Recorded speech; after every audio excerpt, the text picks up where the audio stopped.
All right, guys. Last one of these for a little while.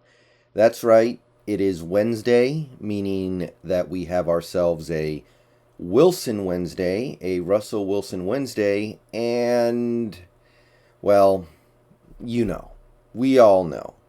We all know that there's no point in continuing Russell Wilson Wednesday if he's not going to be playing. So I'm going to have to come up with some sort of substitute going forward for a Wednesday video or just not do a video. But whatever it may be, Wilson's development as a player is on temporary hiatus, and so is this video series. So before I get into the numbers here, because we do have some numbers, he didn't throw the ball that many times before going out against the Rams, but we'll work with what we have. Um, I don't know exactly what this series is going to do going forward. Obviously, we would like to be able to evaluate Shane Waldron in a vacuum to see how he's doing. I may come up with some methodology by which we can do that.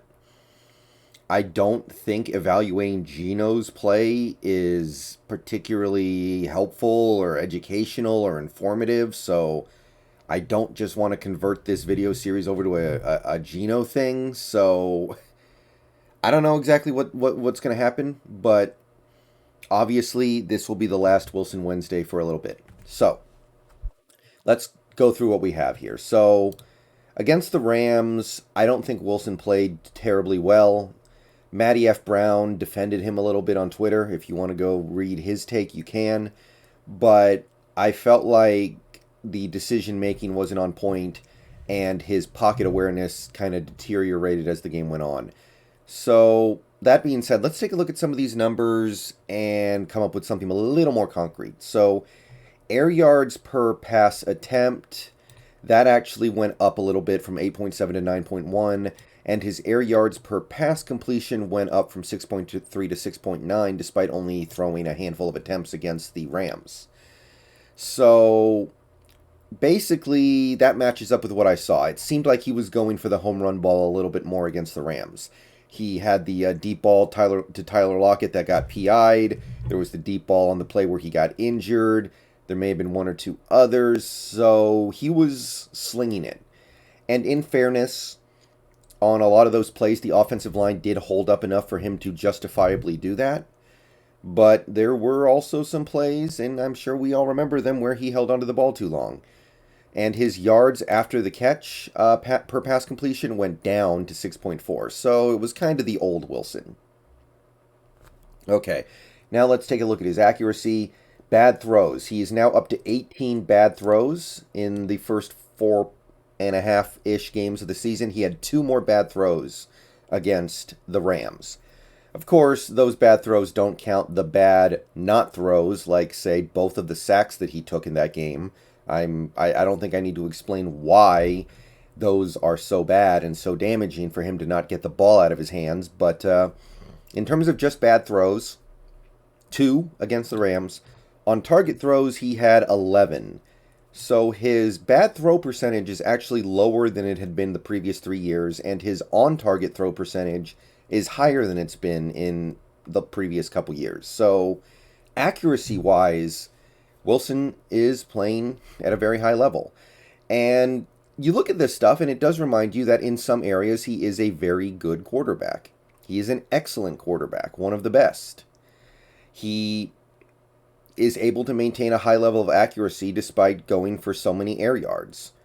I don't know if there are other quarterbacks in this league who are capable of that, which makes the stuff that he struggles with all the more frustrating. So, that being said, let's jump forward to his pressure stats. His pocket time stayed at 2.2, so he's still getting the ball out faster or getting pressured faster, one of the two, depending on the play. So, I suppose that's a positive sign. He got sacked twice against the Rams. They were both completely his fault. He got hurried. Let's take a look here. It looks like 3 times, and he got hit an additional 2 times. So he was pressured 7 times against the Rams. So if you average that out to a full game's worth of snaps, Probably would have been pressured somewhere around 12 or 13 times, maybe 14. We have to remember that as that game went on, we would have been passing the ball more because we were down at that point. So it's not ideal still. It seems to me that it was getting a little better. I thought the offensive line played a decent game against the Rams, especially given who they were going up against. But you can still see the issues here. The pocket time is going down, but the number of times Wilson is getting hurried and hit and pressured is just not.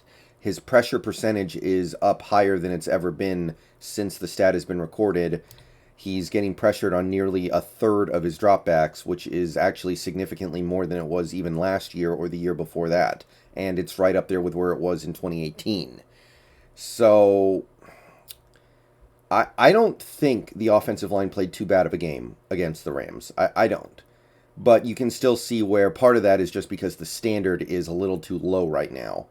And hopefully when Wilson comes back, they're playing at a slightly higher level.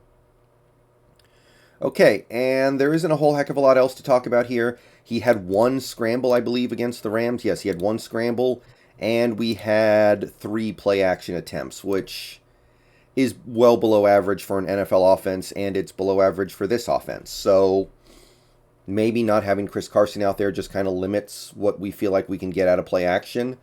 I don't know if I agree with that sentiment, but on some level it does make some degree of sense that having your backup running backs out there is going to limit the effectiveness of your play action. So we simply didn't see it as much as we have in other games. And yeah, that's really about all I can say.